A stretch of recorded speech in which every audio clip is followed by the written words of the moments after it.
اللهم صل على سيدنا محمد وعلى آل سيدنا ومولانا محمد بارك وسلم صلاة والسلام عليك يا رسول اللہ صلی اللہ تعالی علیہ وسلم۔ اب غسل کے فرائض کے بعد غسل کی سنتیں اور اس کا طریقہ کیا ہے، یہ بھی بہت اہم مسئلہ ہے جس کا جاننا ہر ایک مسلمان کو ضروری ہے۔ اس میں یہ ہے کہ سب سے پہلے جب ہم غسل کریں تو ہم غسل کی نیت کریں۔ اب غسل کی نیت کیا ہے؟ تو صرف دل میں یہ ارادہ کر لیں کہ ہم پاکی حاصل کرنے کے لیے غسل کر رہے ہیں، بس یہی کافی ہے، کوئی دوسری ضرورت نہیں ہے۔ ہم دل میں یہ نیت کر لیں کہ ہم پاکی حاصل کرنے کے لیے نہا رہے ہیں یا غسل کر رہے ہیں، یہی غسل کی کیا ہے نیت ہے۔ اس کے بعد دونوں ہاتھ گٹوں تک 3 بار دھوئیں، یہاں تک نیت کر لی، دونوں ہاتھوں گٹوں تک 3 مرتبہ دھوئیں۔ اس کے بعد ہم استنجا کی جگہ کو دھوئیں، چاہے وہاں نجاست ہو یا نہ ہو، اس کا بھی ضروری ہے۔ اس کے بعد بدن پر کہیں بھی اگر کوئی نجاست وغیرہ لگی ہو تو اس کو بھی ہم دور کریں، اور اس کے بعد ہم نماز جیسا وضو کریں، جس طریقے سے ہم نماز کے لیے وضو کرتے ہیں اسی طریقے سے وضو کریں۔ لیکن یہاں پر ایک چیز کا خاص طور دھیان یہ رکھنا ہے کہ ہمیں پیر، اگر ہم ایسی جگہ نہا رہے ہیں کہ جہاں پانی رک رہا ہے، مطلب ہمارے پیر پانی میں پڑ رہے ہیں، تو آپ اس وقت میں اپنے پیروں کو نہیں دھوئیں گے۔ یہ حکم اس وقت کا تھا جب کہ باقاعدہ غسل خانے نہیں تھے، جہاں نہاتے تھے وہیں پانی رکتا تھا۔ لیکن اگر کوئی انسان پتھر کے اوپر، یا اب تو الحمدللہ صاحب غسل خانے بہت بہتر طریقے سے بنے ہوئے ہیں، چوتریے بنے ہوئے ہیں، تو پانی رکتا نہیں ہے، تو اب جب وضو کریں گے آپ تو پیروں کو بھی دھو لیں گے، پورا وضو کریں گے۔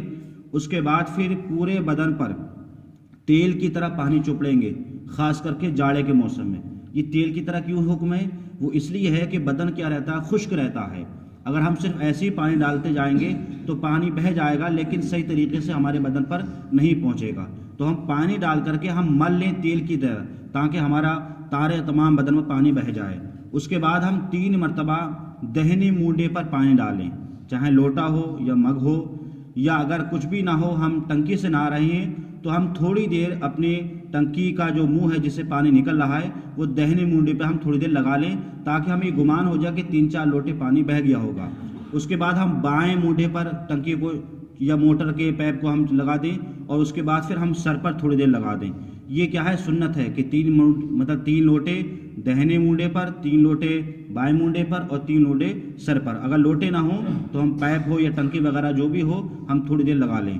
اس کے بعد ہم جو ہے نہاتے وقت ہم قبلہ رخ نہ کریں۔ یہ حکم جب ہے کہ جب ہم غسل خانے کے اندر نہائیں اور ہم مطلب بغیر سطر کے نہائیں، ہمارے جسم پر کوئی کپڑا نہ ہو، تہمت وغیرہ نہ ہو، تو حکم یہ ہے کہ جب ہم نہائیں تو قبلے کی طرف ہمارا رخ نہیں ہونا چاہیے۔ جیسے پیشاب یا پخانے کے وقت حکم یہ ہے کہ ہم قبلے کی طرف نہ پیٹ کریں نہ پیٹ کریں، ایسی ہم جگہ نہائیں بغیر کسی کپڑا باندھے ہوئے تو ہم قبلے کی جانب نہ منہ کریں یا نہ پیٹ کریں۔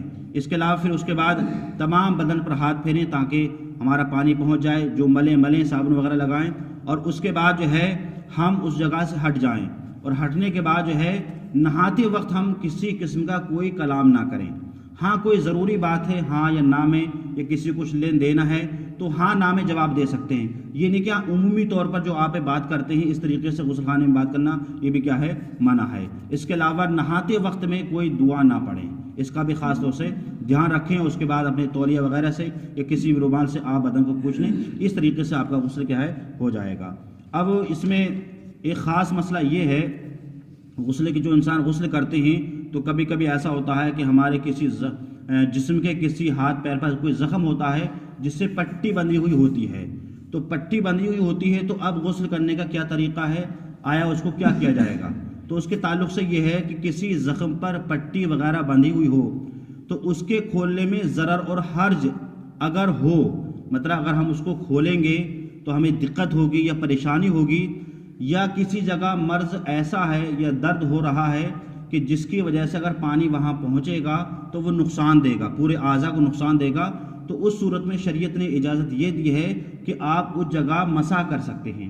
مسح کسے کہتے ہیں؟ ہاتھ کو اپنے گیلا کیا اور کرنے کے بعد جس جگہ چوٹ لگی ہوئی ہے وہاں پر ہم نے ایسے ہاتھ کو پھرا لیا، اس کو مسح کہتے ہیں۔ جیسے مثال کے طور پر پلاسٹر وغیرہ ہے، ہم اس کو کاٹ نہیں سکتے تو ایسی پٹیاں جو سخت بندھی ہوئی ہوں یا اس کو کھولنا کاٹنا نقصان دہ ہو، یہ ڈاکٹر نے سختی سے منع کر دیا ہو، تو ایسی جگہ پہ شریعت نے یہ حکم دیا ہے کہ اگر کسی پر غسل فرض ہو اور وہ غسل کر رہا ہے تو اس جگہ وہ کیا کرے، اپنے ہاتھ کو مطلب جو ہے یا تو زخم کے اوپر اپنے مسح کر لے یا اس پٹی کے اوپر کیا ہے مسح کر لے۔ اسی طریقے سے مثال کے طور پر جب کہیں بھی پٹی بندھوائیں تو اس چیز کا خاص طور سے یہاں رکھنا چاہیے کہ زیادہ پٹی پھیلی ہوئی نہ ہو۔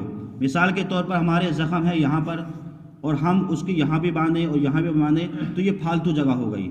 مخصوص طریقے سے ڈاکٹر سے بھی یہ کہے کہ جہاں پر ہمارا زخم ہے اسی جگہ پٹی ہماری باندھی جائے، کیونکہ زیادہ جگہ باندھی جائے گی تو ہم غسل کریں گے تو اس میں ہماری دقت ہوگی۔ اس طریقے سے جو ہے اگر وہ پٹی بندھی ہوئی ہے اور آپ یہ دیکھیں میں کھول کر کے اس کو باندھ سکتا ہوں، تب تو شریعت نے اجازت دی ہے کہ آپ اس کو کھولیں اور کھولنے کے بعد غسل کریں، مسح کریں، اس کے بعد باندھ لیں۔ اور اگر یہ مشکل ہو کہ میں باندھ نہیں پاؤں گا یا میرے ساتھ کوئی ایسا شخص نہیں ہے جو نہیں باندھ پائے گا، تو اب شریعت کا حکم یہ ہے کہ اسی کے اوپر کیا ہے آپ مسح کر لیں۔ اب مثال کے طور پر زخم یہاں پر ہے، پٹی پوری گولائی پر باندھی جاتی ہے، چاہے ران پر ہو یا پیر پر ہو یا کہیں بھی ہو، تو نیچے بھی ہم کیا کریں گے، مسح کریں گے۔ مطلب زخم یہاں پر ہے، پٹی پوری بندھی ہوئی ہے تو اوپر بھی مسح کریں گے اور نیچے بھی کیا ہے مسح کریں گے۔ اس چیز کا خاص طور سے کیا ہے دھیان رکھا جائے۔ اور اگر کوئی زخم ایسا ہے کہ وہاں پانی نقصان دے رہا ہے تو آپ اس زخم کے اوپر ہلکے ہاتھ سے مسح کریں، یہ کیا ہو جائے گا، غسل کے لیے کافی ہوگا۔ اللہ تعالیٰ مجھے بھی اور آپ کو بھی ان مسائل پر عمل کرنے کی توفیق عطا فرمائے۔ اللہم